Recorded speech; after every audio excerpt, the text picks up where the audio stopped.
Good morning, students. How are you? I hope you all are healthy and doing hard work.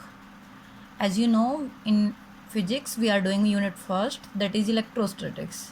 And today I am going to discuss one of the important topic of this unit, that is capacitors.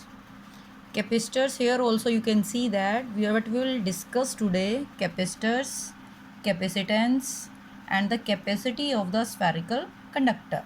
But before going to the topic, that is at capacitors, I want to discuss some of the properties related to the capacitors, because you know that capacitors are made up of two conductors, or you can say two plates.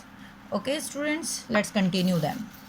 Here is the properties of the conductors.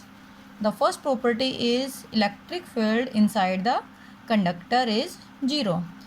As you know that if there is any closed conductor and the charge is given to the center of the conductor, this charge uniformly spreads out on the surface of the conductor.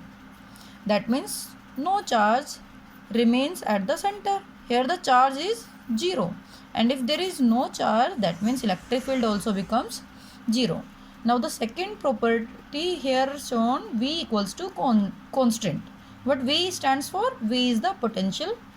And you know that E equals to minus dV divided by dr. That is, electric field equals to potential gradient. And if the electric field is 0, that means potential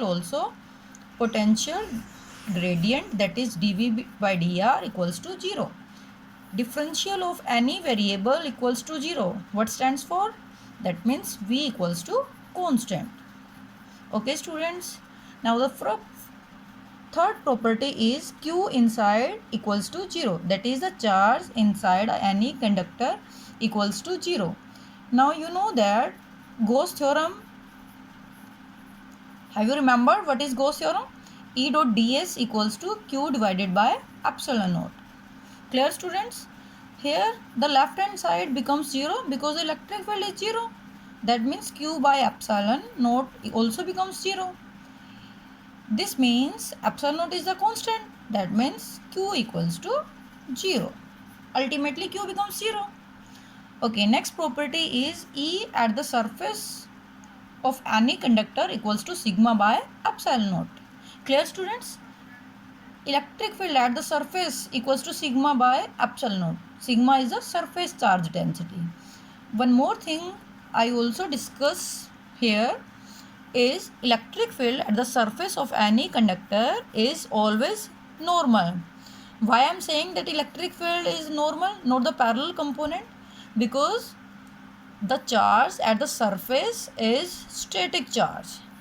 That means static, it is not moving charge. And if it is not moving, that means parallel components becomes 0. Only the normal component left. That's why electric field at the surface always comes out to be normal. Clear students? Okay, the next property is sigma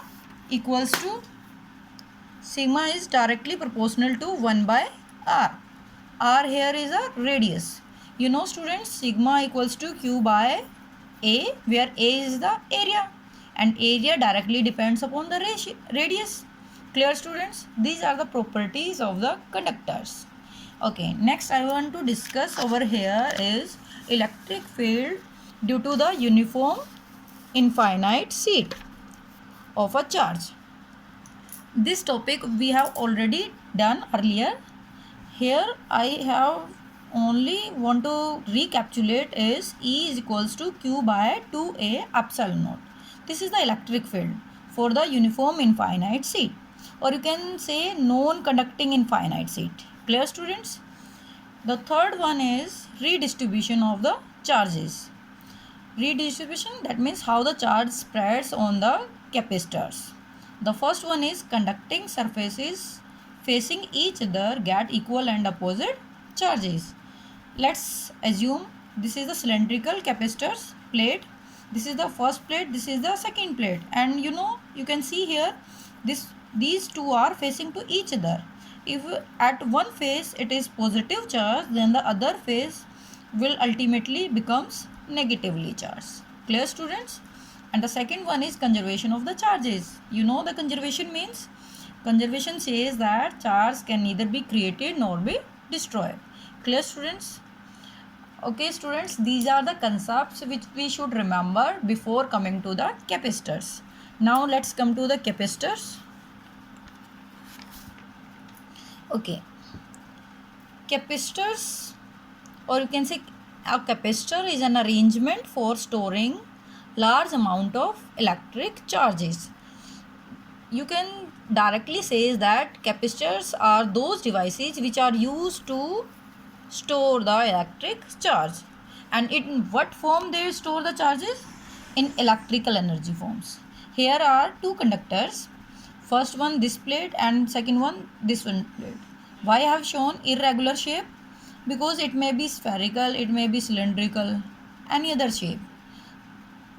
At this plate this is plus Q charge and this place minus Q charge. We can say these are the two plates of the capacitors.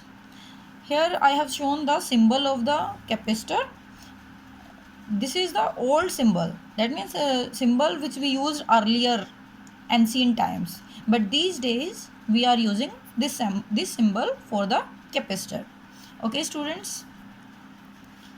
Let's continue the derivation. Suppose Q1 charge, that is plus Q charge, is on first plate of the conductor at potential V1, and Q2 charge, that is equals to minus Q charge, be the charge on second plate, that is second conductor. Clear, students? At potential V2. Then the net charge will be Q1 plus Q2 equals to Q minus Q equals to 0. That is net charge on the two plates equals to 0. Now we will calculate the potential difference. V1 is the potential at first plate, V2 is the potential at second plate. Therefore, net potential will be V1 minus V2. Clear, students? Now we know that potential electric field is directly proportional to charge and potential equals to W by Q. These two statements already we have discussed. So the Q by V ratio comes out to be constant, and this constant is known as capacitance. Okay, students, we have done the first topic, that is capacitors. In next classes we will discuss about type of capacitors, capacitance, and some other properties related to the capacitors. Okay, students, keep studying. Goodbye.